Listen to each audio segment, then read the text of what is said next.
Herkese selamun aleyküm dostlar. Yeni bir videodan, yeni bir oyundan merhabalar. Honor of Kings oynuyoruz bugün. Honor of Kings'te League of Legends benzeri bir MOBA oyun mobilde.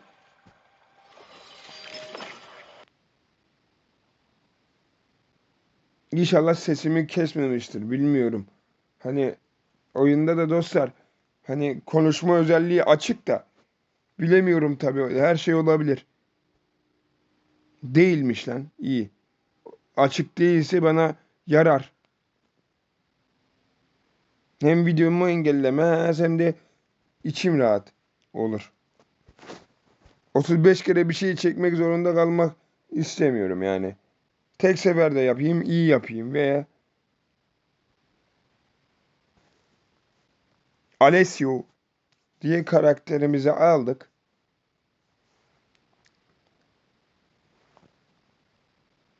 Honor of Kings'te dostlar, Çinlilerin yaptığı bir oyun.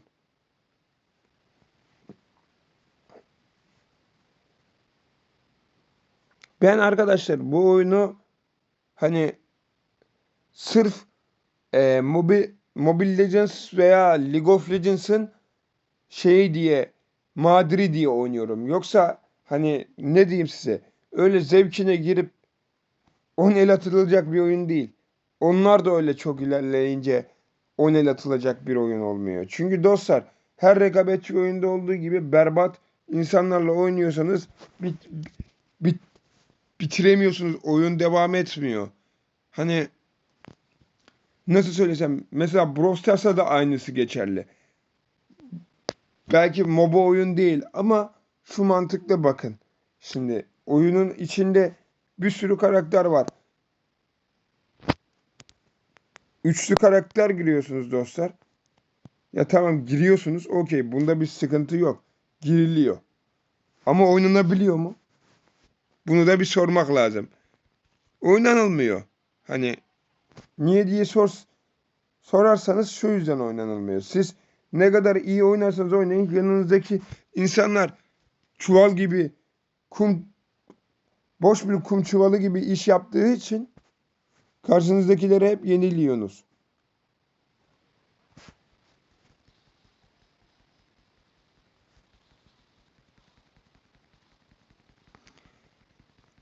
Bilemiyorum dostlar, yani her oyunda böyle sıkıntılar var.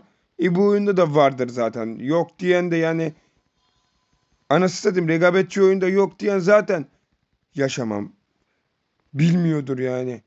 Sanki ben bu oyunda vardı, o bir oyunda yok diyorum. Ayrı bir şey de. Genelde dostlar, genelde hani oyunların her içinde her türlü oluyor, ayrı bir şey de. Hani illaki olmak zorunda kalıyor aslında. Sıkıntılı insanlarla oyun oynadığın zaman yani senin de zevkin kaçıyor aslında oyun oynamaktan yani. Ben arkadaşlar bunu kendimden biliyorum yani. Ya 2 dakikada nasıl bir insan sinir olabilir ya? Nasıl bir insan hani bu kadar oyuna, oyundaki insanlara küfredebilir? Bunu ben kendimden biliyorum abi. Atak geçiriyorum anası. Salak sinir atakları geçiriyorum ama gerçekten de yani salak insanlar yüzünden oluyor bu. Oyundan anlamayan gerizekalı at kafaları yüzünden oluyor. Ben kimseyi dışlamıyorum dostlar. Hani gelip oynasın, umurumda değil de. Adam akıllı oynasın. Oynamayacaksa adam akıllı, benim yanımda, benim oyunumda ne işi var? Hak etmiyorsa hak etmiyor kardeşim. Bana mı ceza okutturuyorsun, bela okutturuyorsun? Ağzımı bozduruyorsun. Ya gerçekten dostlar, bazen harbi insan sinir oluyor ya. Her oyunda böyle bozukluk çıkıyor, ayrı bir şey de. İlla ki yani,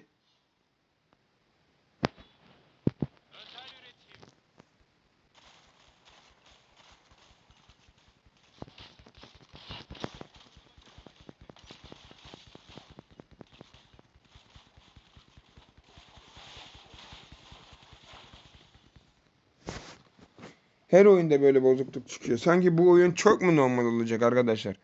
Hesabı bir yükseltelim. 50 tane karakter açalım, anamızı ağlatacaklar. Belli yani. Niye diye sorarsınız, şu yüzden. Çünkü herkes bir anda oyuna bağlanıyor ve kim iyi kim kötü bunu kim kötü kim iyi oynuyor bunu anlamıyorsun. Anlayamıyorsun daha doğrusu. Anlamıyor değilsin. Anlayamıyorsun. Zaten ana olay da burada sıkıntılı bir durum. Siz neyseniz o insanlara o olmuyor aslında. Oyun bunu kafasına göre ayarladığı için bozuyor her şeyi. O yüzden hani boşu boşuna yani zaman kaybı ediyoruz aslında oyun oynarken. Bir de mal insanlarla oyun oynuyorsanız iyice boşuna zaman kaybediyorsunuz. Hani ben gerçekten rekabetçi oyun oynarken artık adamlar hani yanımda olsa boğazlayıp öldüreceğim. Çünkü hak ediyorlar, hani o kafada bir insan oluyorum ben. Niye diye sorarsanız şu yüzden. Adam benim yaptığımı yapamıyor daha. Yani 40 fırın ekmek yemesi lazım ki iyi oynasın.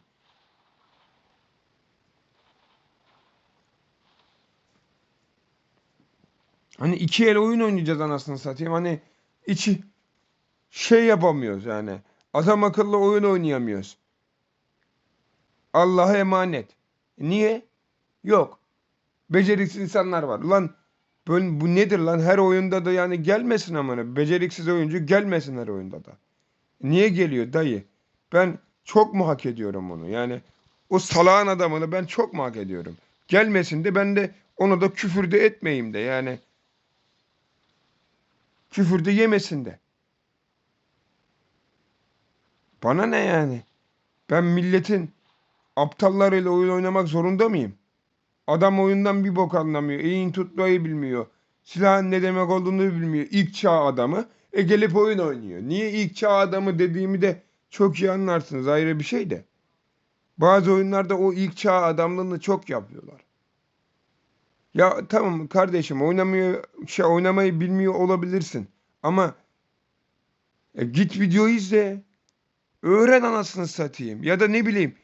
Hadi eğim tutmayı bilmiyorsan git alıştırma yerinde oyunu öğren anasını satayım. Hani o kadar mı eline koluna yapıştı yani. Öğren. Öğrenme diyen kim anasını satayım. Hiç değilse bir şeye katkın olsun. Bir asist yap. Tam gol atamıyorsan da bir asisti yapıştır ki biz de görelim yani seninle bir nasıl bir becerin olduğunu. Beceriksizsin diye anana sövmeyelim yani. Bunu hak etme. Beterin beteri olma. Hani bu insanlara bunu anlatacaksın da bunlar onu da anlamaz. Ayrı bir şey. Adam direkt rekabetçi için leveli kasıyor mesela Stand of 2'de dostlar. Geliyor rekabetçi de bok ediyor. Her şeyin ne desem nasıl anlatsam her şeyin şeyine geçiyor böyle. Kendisi en iyi biliyor anasını satayım böyle her şeyi en iyi biliyor. Dayı her şeyi en iyi biliyor. MP7 ile adamın önüne geçiyor. M4'te adamın önüne geçiyor MP7 ile. Vuracağım diyor. Vuruyor.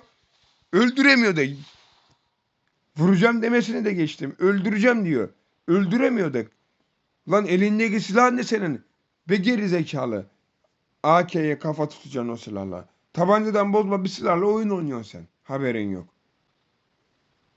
Adam senin kafana bir vursa Allah'ına kavuşacaksın. Beyninin pekmezi akacak. Sen diyorsun ben o silahla o adamı öldürürüm. Nah öldürürsün.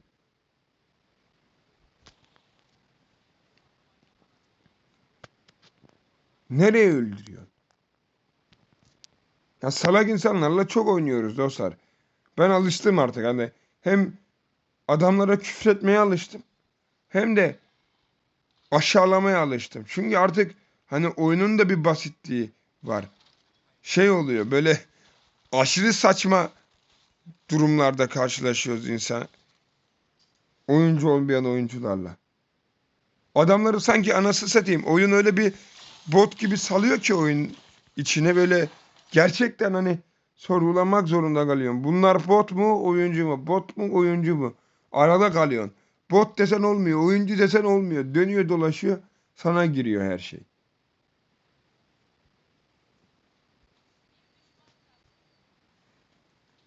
Ya mentalin çöktükten sonra bir önemi yok ki dostlar. Hani oyun dediğiniz şeyde oyunu oynarken bir mentaliniz olması lazım. Mentali kaybettiniz mi oyuna da odağınız kalmıyor. Gerçekten bir odağınız kalmıyor. Çünkü artık hani ne olursa olsun her 10 oyunda bir değil, her 10 oyunda şey geldiği için, malı gerizekalı topluluğu geldiği için ne yapacağını şaşırıyorsun. Elin ayağın titriyor. Sen iyi oynuyorsun. Yanındakiler bir tane adama tokat atamıyor daha yani. Vuramıyor. Ne anladım ben öyle işten? Böyle bir şey yok abi ya. Ya hani rekabet sistemini iyi oturtacaklar oyunlarda ya da hiçbir şekilde rekabetçi oyun yapmayacaklar. Saçma oluyor.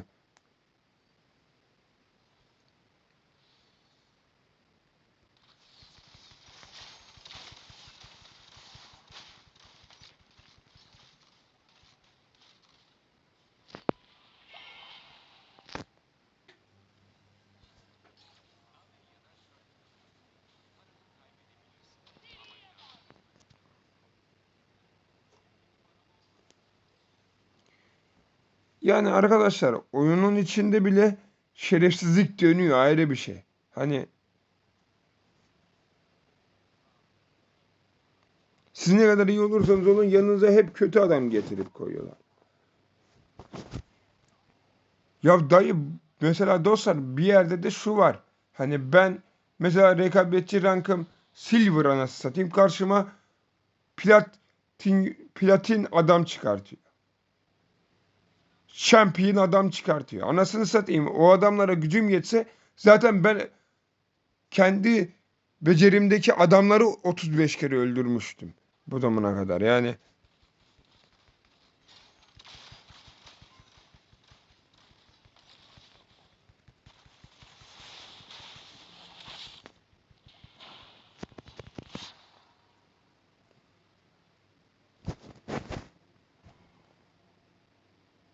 keşke öyle olsa.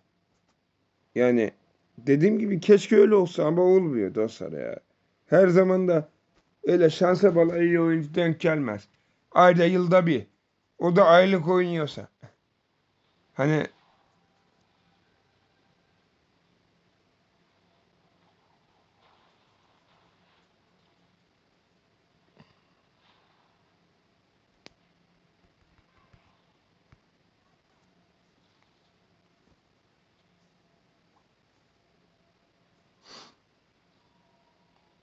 yok etti. Ya dostlar artık hani rekabetçide de bir amacınız yoksa zaten oyunu oynamıyorsunuz. Hani günde 10 kere girip çıkmakla oyun oynanmış olmaz dostlar. Ben mesela önceden çok oynardım Stand of 2'yi. Artık ama oynayasım gelmiyor. Çünkü hem gerizekalı topluluğuyla oyun oynuyorsun dediğim gibi. Hem de kendin iyi beceriyorsun ama yanındakiler bir bok beceremeyince sinir oluyorsun. Girmiyorsun abi. Yani bir hafta, 2 hafta, bir ay, 2 ay girmiyorsun. Halen daha bir şey değişmiyor. Sanki anasını satayım hani oyunu ele geçirmiş kötü oynamak isteyenler gibi. Yani ya bu durumda artık bir şey diyemiyorum zaten de. Alışıldık bir durum oluyor.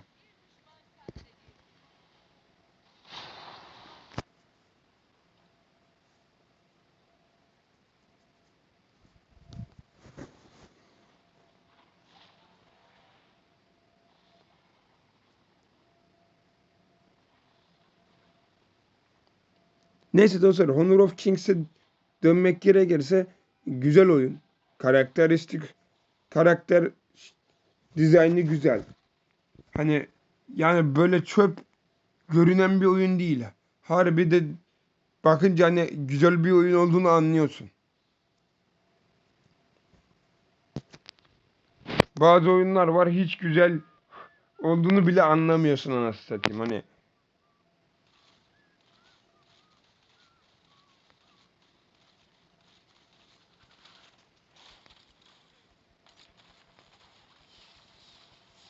dayı adamın canını ne indirdim ama be. Adam da beni öldürdü ama.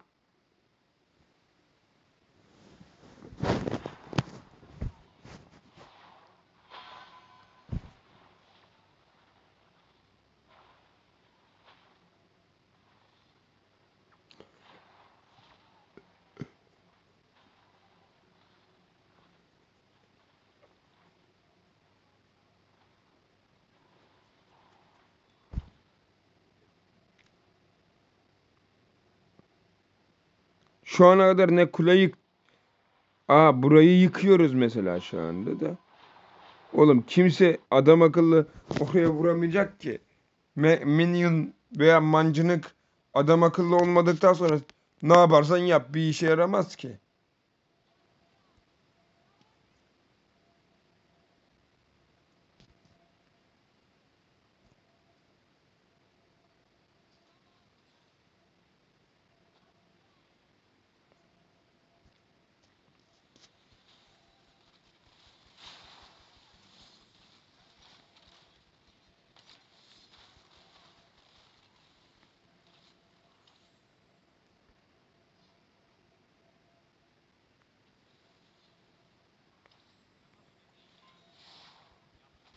Dayı sen niye o alana girip adama vuruyorsun ki? Deli misin anasını avradını satayım? Yani al.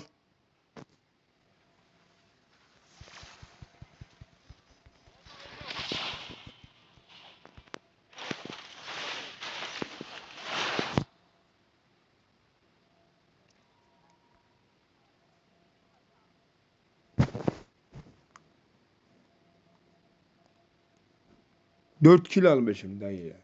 Zaten arkadaşlar bu oyunlarda bazı karakterler öyle çok fazla hasar atmazlar.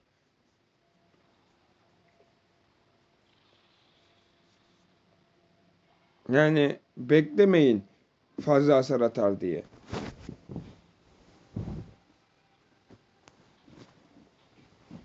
Ya ben bu oyunu önerir miyim? Öneririm. En azından mobil oyun piyasasında bir kapışma çıkıyor ortaya yani. Call of Duty diyorum. De mesela Mobile Legends Bang Bang, League of Legends Wild Rift var.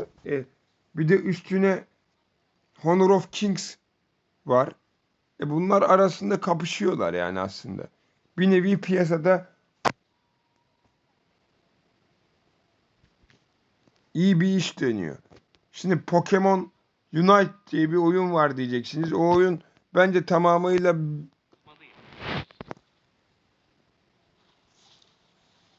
öyle bir oyun değil. Ne desem bu tarzda bir oyun değil.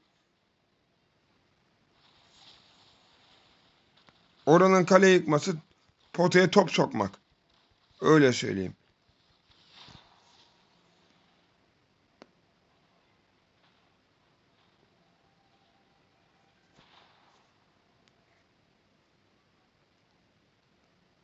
Buraları hep yemişiz lan. Nasıl olduysa.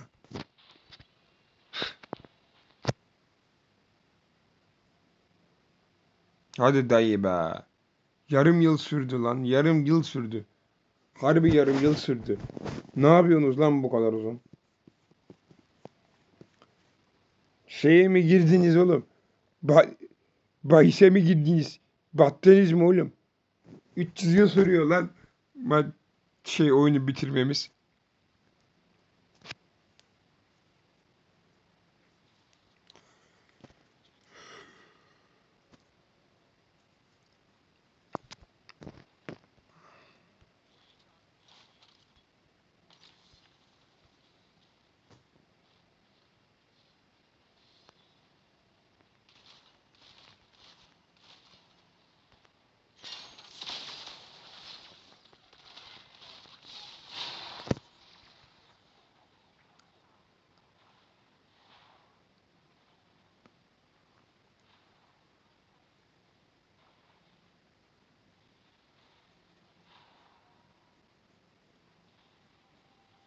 İlla ki bir şekilde bu oyunu kazanacağız dostlar. Ben de aslında yani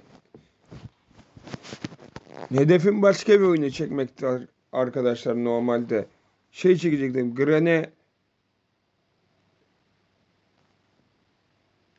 Delta Force çekecektim yeni çıkan bir oyun olarak. Sıkıntı çıktığı için onu çekemedim. Bunu çekiyorum. Aslında yani.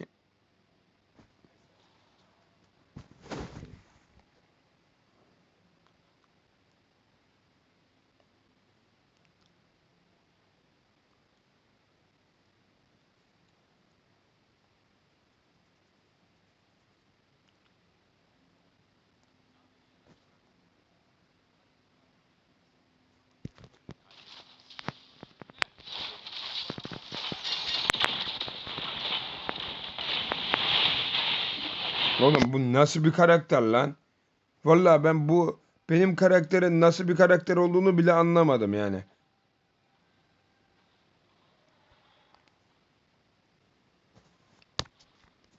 Tövbe ya Rabbi.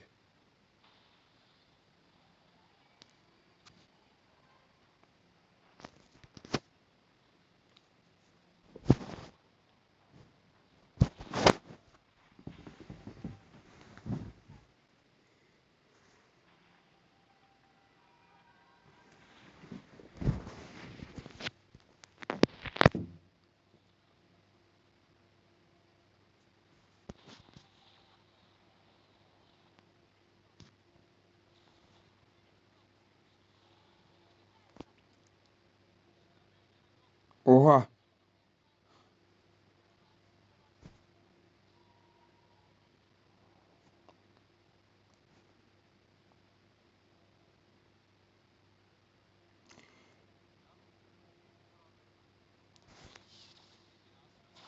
Dayı, senin derdin ne ya? Allah Allah.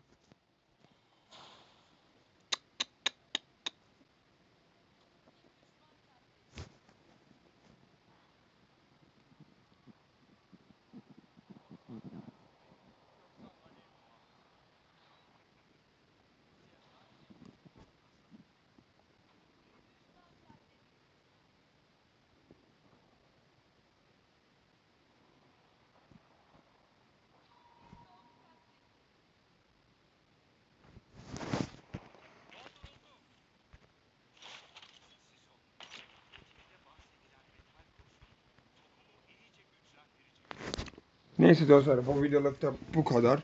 Görüşmek üzere. Bay bay. Ee, Ödediğim bir şekilde oyun videosu çektim.